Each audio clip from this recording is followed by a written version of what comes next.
जय हिंद, नमस्कार। मैं राष्ट्रीय युवा स्वयंसेवक।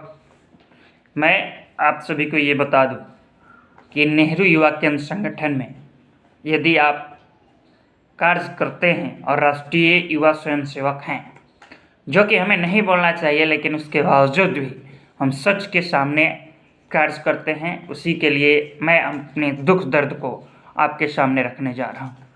यदि आप राष्ट्रीय युवा स्वयंसेवक के रूप में कार्य करते हैं तो आपको दिन हो या रात सोना माना। फर्स्ट। दूसरे में आपको मात्र 5,000 रुपया मानदेय पे रखा जाएगा और कब कहाँ आपको बुला दिया जाएगा इसकी कोई जानकारी नहीं। यदि आप पूरे जी जान लगाकर आपका राष्ट्रीय युवा स्वयंसेवक के रूप में चयनित हो जाते हैं तो आपके साथ यदि आपके ज़िले में 20 लड़के हैं तो उसमें से मात्र 2 लड़के ही काम करेंगे और सभी लोग बैठकर पैसा लेंगे। ये राष्ट्रीय नेहरू युवा केंद्र संगठन के मुख्य कार्यों का उद्देश्य होता है, क्योंकि मुख्य कारण ये है कि जो उसका चयन प्रक्रिया होता है उसमें विभिन्न प्रकार के सोर्सेज और रिसोर्स पर्सन के माध्यम से सभी का चयन होता है। जब उस प्रकार के चयन होगा तो उसमें कहाँ से कितने लोग कार्य करने वाले आएंगे। हाँ, उसके बाद हम आगे बढ़ते हैं कार्य करने वाले लोगों को। यदि आप अपने लगन से 2 साल तक ले काम करते हैं, यदि आप काम करने में इच्छुक हैं और कार्य करते हैं तो आपको कहाँ बुला दिया जाएगा उसका कोई गारंटी नहीं है। उसका आपको विशेष रूप से कोई न मानदेय, न कोई राशि, न कुछ भी दिया जाता है। यदि आप कोरोना पॉजिटिव पाए जाते हैं तो आपको अस्पताल के उस कन्ने में रख दिया जाएगा कि आप नीचे से ऊपर जा सकते हैं।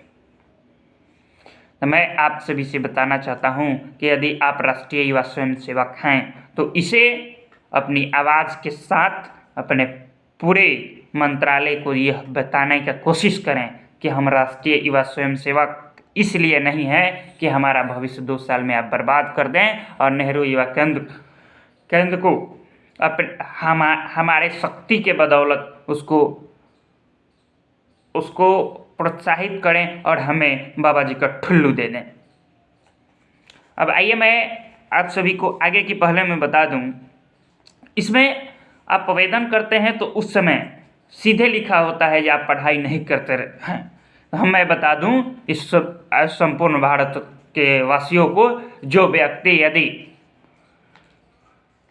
पढ़ाई छोड़ दिया है और पढ़ाई नहीं करता है, यदि उसे 5,000 रुपया पर रखा जाए तो किस विभाग के माध्यम से, किस अधिनियम के तहत 5,000 रुपया, जो कि आज का जो मनरेगा में कार्य करता है उसको 300 रुपया मानदेय दिया, 300 रुपया प्रतिदिन मानदेय दिया जा रहा है। तो ये बताइए 2 साल तक यदि आपको 5,000 रुपया दिया जाता है भारत के बेरोजगारी दर के हिसाब से और भारत के प्रतिदिन जो मनरेगा के वो कर्मी हैं उनसे भी तुलना किया जाए तो आप राष्ट्रीय युवा स्वयंसेवक कहा जाता है, जो कि नेशनल यूथ वॉलंटियर कहे जाते हैं। तो क्या आप उससे भी यानी कमज़ोर हैं इसलिए कार्य करते हैं?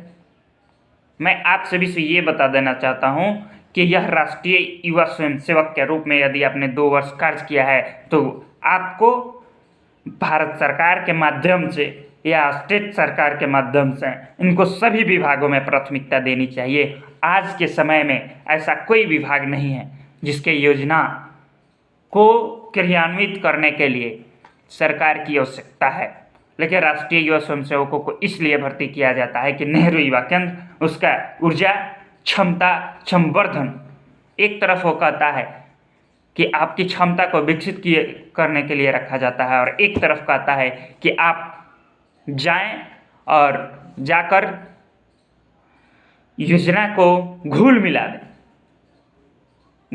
दें और एक तरफ कहता है कि आपका मानसिक डेवलपमेंट हो रहा है। हमारा मुख्य रूप से यह कहना है कि जिस आप राष्ट्रीय युवा स्वयंसेवक को 2 वर्ष के लिए कार्यान्वित करते हैं उसके भविष्य के बारे में आप नहीं सोचते हैं।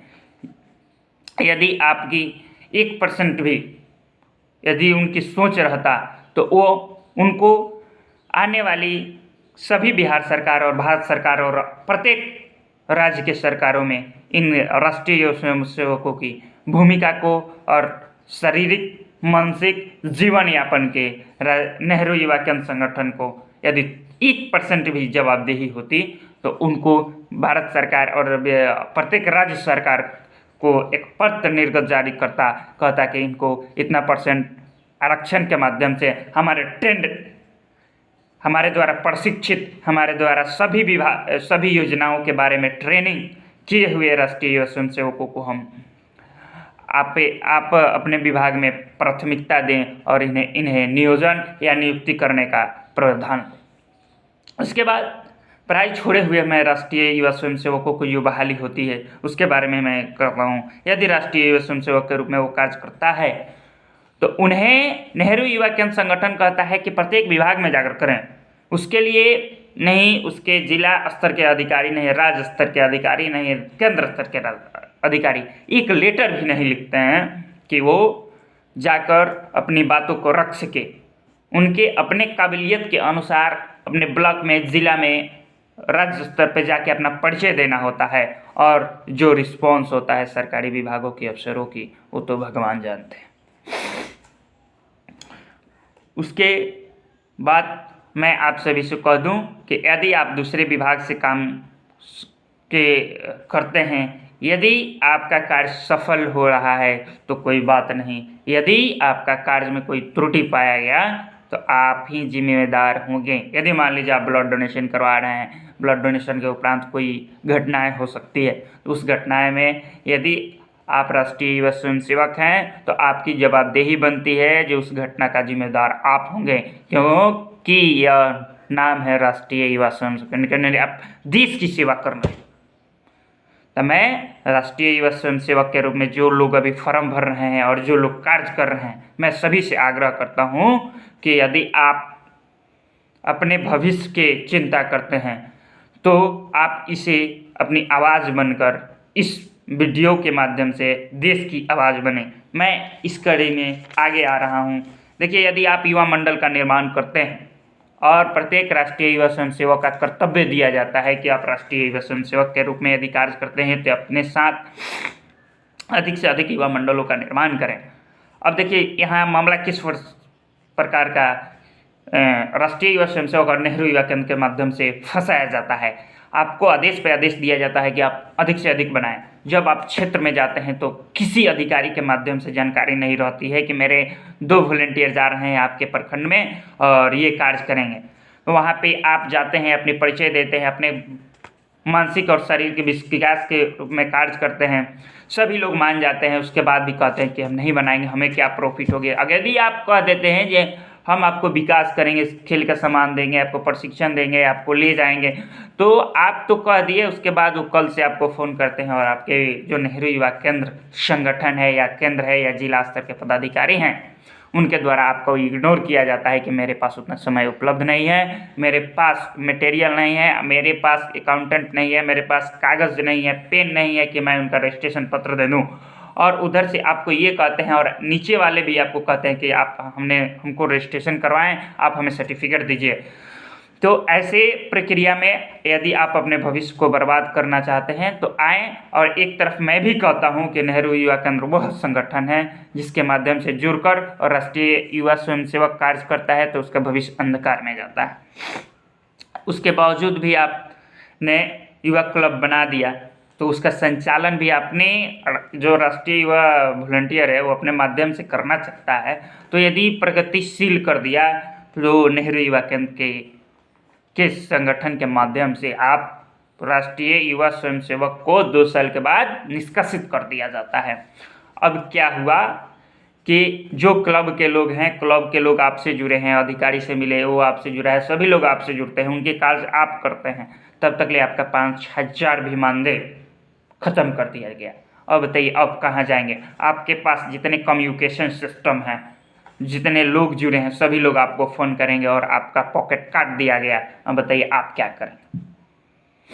तो मैं सभी से कहना चाहता हूँ कि आप कार्य करें, लेकिन आपकी भविष्य को देखते हुए करें। मैं भारत सरकार और प्रत्येक राज्य सरकार और विशेषकर माननीय किरण रिजिजू जी से आग्रह करता हूं कि युवा कार्यक्रम खेल मंत्रालय के अधीन नहीं तो नेहरू युवा केंद्र संगठन के प्रत्येक वैकेंसियों में जो आपके द्वारा ट्रेंड राष्ट्रीय युवा स्वयंसेवक जो कार्य किए हों और उनका अनुभव को देखते हुए प्रत्येक सरकार में, भारत सरकार के प्रत्येक राज्य सरकार को आप 50% आरक्षण देने का काम करें, तभी यह राष्ट्रीय युवा स्वयंसेवक को जीवन जीने के लिए और आपका जो नेहरू युवा केंद्र संगठन है उसको धरातल पर लाने के लिए इन्हें परमानेंट नियुक्ति करें, तभी यह सपना साकार होगा। नहीं तो यदि आप नहीं करते हैं तो यदि आपको प्रत्येक वर्ष नए ऊर्जावान की आवश्यकता है तो जो पहले वाले को ज्वाइनिंग करवाए हैं उसे भी नियमित करते जाएं, और प्रत्येक वर्ष भारत सरकार के पास कोई योजनाओं और एथी की कमी नहीं है। प्रत्येक वर्ष 12,000 जो आप लेते हैं उसको निरंतर लेते जाइए, और ये नहीं कि आप ट्रेंड करके उसे छोड़ दीजिए, उसके जीवन यापन का क्या हाल होगा। आप लोग से मैं आग्रह करता हूं कि इस वीडियो के माध्यम से हमारी आवाज़ संपूर्ण भारत सरकार के पास और प्रत्येक राज्य सरकार को भेजने का प्रयास करें। जय हिंद, जय भारत। मैं राष्ट्रीय युवा स्वयंसेवक। जय हिंद, जय भारत।